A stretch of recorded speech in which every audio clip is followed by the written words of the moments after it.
दिल्ली की घनी गलियों में स्थित एक पुरानी बिल्डिंग में आरव अकेला रहा करता था। वह पेशे से ग्राफिक डिजाइनर था और ज्यादातर काम घर से ही करता था।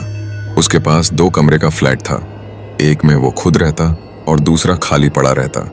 किराया बढ़ रहा था और कमाई सीमित, इसलिए उसने फैसला किया कि अब एक रूममेट रख लेना चाहिए। उसने इंटरनेट पर ऐड डाला, शांत और साफ सुथरे व्यक्ति के लिए एक कमरा उपलब्ध है, बिना शोरगुल के रहना पसंद हो तो संपर्क करें। 1 हफ्ते तक कोई ढंग का जवाब नहीं आया, मगर 8वें दिन एक अजीब सा मैसेज आया, कमरे की जरूरत है, मैं शांत हूँ, ज्यादा बातचीत नहीं करता। मैसेज के साथ सिर्फ एक नाम था, नील। कोई फोटो नहीं, कोई प्रोफाइल नहीं। आरव को थोड़ा अजीब लगा, पर जब उससे बात की तो नील ने सिर्फ यही कहा, मैं आज शाम 7 बजे आ जाऊंगा देखने। शाम के 7 बजे दरवाजे पर दस्तक हुई। आरव ने दरवाजा खोला। सामने एक लंबा दुबला पतला आदमी खड़ा था। गहरे भूरे रंग का कोट, गर्दन तक बटन बंद, चेहरा शांत पर आंखों में अजीब गहराई थी। उसने आरव की तरफ देखा और बस सिर हिला दिया। नील? आरव ने पूछा। उसने फिर सिर हिलाया। तुम रहने में आरामदायक हो? कोई शोरगुल पार्टी नहीं। नील ने बस कहा, मुझे सिर्फ शांति चाहिए, और बस इतना ही। आरव ने उसे कमरा दिखाया। नील ने कोई सवाल नहीं किया, बस कमरे को देखा और कहा, मैं आज रात से शिफ्ट कर सकता हूँ। आरव को लगा कि इतना शांत और सिंपल रूममेट ही ठीक है। उसने हामी भर दी। नील बिना ज्यादा सामान के आया, सिर्फ एक बड़ा ब्रीफकेस और एक पतली चादर। फिर चीजें बदलने लगीं। नील को आए हुए 5 दिन हो चुके थे। आरव को कभी कभी लगता कि वह कमरे में है भी या नहीं। नील दिन भर कमरे में बंद रहता। कभी कोई आवाज नहीं आती, न टीवी, न म्यूजिक, न फोन की घंटी। खाना? आरव ने उसे कभी खाते नहीं देखा। कभी कभी प्लेट में रखा खाना सुबह तक जस का तस पड़ा मिलता।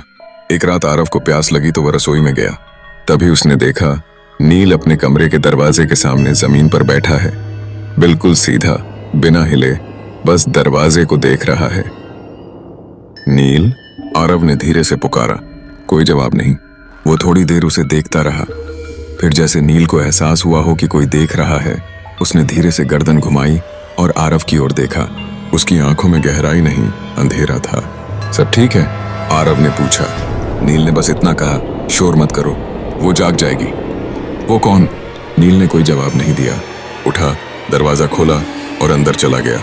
अगली रात से आरव को सुनाई देने लगी धीमी धीमी आवाजें, जैसे कोई दीवार के पीछे से बोल रहा हो। कभी फुसफुसाहट, कभी किसी औरत की हंसी। उसने अपने कान दीवार से लगाए, पर आवाजें गायब। नील अब ज्यादा अजीब होने लगा था। उसका चेहरा दिन ब दिन पीला पड़ रहा था। एक रात आरव ने देखा कि नील के गले पर काले निशान थे, जैसे किसी ने जोर से पकड़ा हो। नील, तुम्हें चोट लगी है? वो मुझसे नाराज है। कौन? जिसकी जगह मैं ले चुका हूँ। आरव के रोंगटे खड़े हो गए। आरव को धीरे धीरे समझ आने लगा कि कुछ गड़बड़ है। उसने मकान मालिक से पूछताछ की। मकान मालिक ने कहा, वो कमरा कई साल से बंद था। पिछला किराएदार गायब हो गया था। पुलिस भी कुछ नहीं कर पाई। क्या नाम था उसका? नील। आरव का शरीर सुन्न हो गया। पर नील तो अभी रह रहा है। मकान मालिक की आंखें फैल गईं। क्या ये नाम फिर से कोई इस्तेमाल कर रहा है? क्या नील असली है? क्या आरव किसी आत्मा के साथ रह रहा है, या ये सब सिर्फ भ्रम है? मकान मालिक की बातों से हिला हुआ आरव वापस घर लौटा। मन में सवाल उमड़ने लगे। अगर नील ही पहले गायब होने वाला किराएदार था, तो अब कौन है? उस रात आरव ने तय किया कि वह नील के कमरे में झांकेगा। रात के 2 बजे थे। घर में सन्नाटा। नील के कमरे से कोई आवाज नहीं आ रही थी। आरव धीरे से उठा, कदम कदम चलता हुआ उसके दरवाजे के पास पहुंचा। दरवाजा बंद था, लेकिन कुंडी लगी नहीं थी। उसने धीरे से दरवाजा खोला।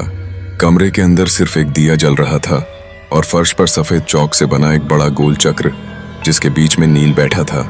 उसकी आंखें खुली थीं, लेकिन पलकें नहीं झपक रही थीं। उसके सामने एक पुरानी जली हुई डायरी खुली थी, और उसकी दीवार पर खून से लिखा था, मैं वापस आ गई हूँ। आरव ने डरते हुए पूछा, नील, ये क्या है? नील की गर्दन धीमे धीमे घूमी। उसने कांपती आवाज में कहा, उसने मेरी जगह ले ली थी, अब वो तुम्हारी तलाश में है। आरव ने जैसे तैसे नील को उठाया और पूछा कि वो सब क्या था। नील टूटी फूटी बातों में बस इतना कह सका, उसका नाम अर्नव था। वो पहले इस कमरे में रहता था। उसने एक तांत्रिक से आत्मा बुलाने का खेल खेला, पर आत्मा असली थी। वो अब इस कमरे से बंद गई है। आरव ने वो जली हुई डायरी पढ़नी शुरू की। 13 अक्टूबर, आज आत्मा बुलाने की प्रक्रिया की। 14 अक्टूबर, सपने में वही लड़की आई जिसने कहा, अब मैं यहीं रहूंगी। 16 अक्टूबर, कमरे में हर जगह खून की बू आ रही है। 7 अक्टूबर, मुझे कोई देख रहा है। 18 अक्टूबर, मैं भाग नहीं सकता, वो यहीं है। मैं जा रहा हूँ, लेकिन शायद अब कभी लौट न सकूं। डायरी का आखिरी पन्ना आधा चला था, लेकिन उसमें एक लाइन बची थी, जो भी इस कमरे में रहेगा वह अगला शिकार बनेगा। अब आरव हर रात खौफ में रहने लगा। एक रात आरव को ऐसा लगा जैसे कोई उसके कमरे में चल रहा है। आंखें खोली, लेकिन कोई नहीं दिखा। वो उठा और दरवाजा खोला। सामने नील खड़ा था, मगर उसका चेहरा इंसानों जैसा नहीं था। उसकी आंखें सफेद हो चुकी थीं और उसकी गर्दन असामान्य रूप से झुकी हुई थी। नील, उसने धीमे से कहा। नील अब नहीं है और वह दीवार में समा गया। आरव चीखता हुआ बेहोश हो गया। जब वो होश में आया, सुबह हो चुकी थी। घर खाली था, नील गायब। आरव ने तुरंत पुलिस को बुलाया। जांच हुई, लेकिन कमरे में ऐसा कोई रिकॉर्ड नहीं था कि पिछले 2 महीनों में कोई नील नाम का किराएदार आया। कैमरे ने दिखाया नील कभी घर में दाखिल ही नहीं हुआ। आरव पागलपन की कगार पर पहुंच गया। उसने फ्लैट छोड़ दिया, लेकिन जाने से पहले उसने एक आखिरी बार अपने कमरे की दीवार पर लिखा देखा, अब अगला कौन। आरव ने वह फ्लैट छोड़ दिया, लेकिन उसके मन में चैन नहीं था। कौन था नील? क्या वह भूत था या किसी और का माध्यम? हर जगह वो सिर्फ एक बात सोचता रहा, क्या मैं अगला हूँ? वह शहर छोड़कर एक नई जगह, नई नौकरी और नए फ्लैट में शिफ्ट हो गया। सब कुछ सामान्य लगने लगा।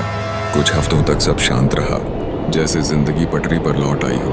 लेकिन एक रात के ठीक 2 बजे उसके दरवाजे पर दस्तक हुई। ठक ठक ठक। आरव ने झांक कर देखा, कोई नहीं था। वो वापस पलटा तो देखा टेबल पर एक चिट्ठी रखी थी। उसने कांपते हाथों से चिट्ठी खोली। शोर मत करो, वो जाग जाएगी। नील। आरव का दिल धड़कना बंद होने लगा।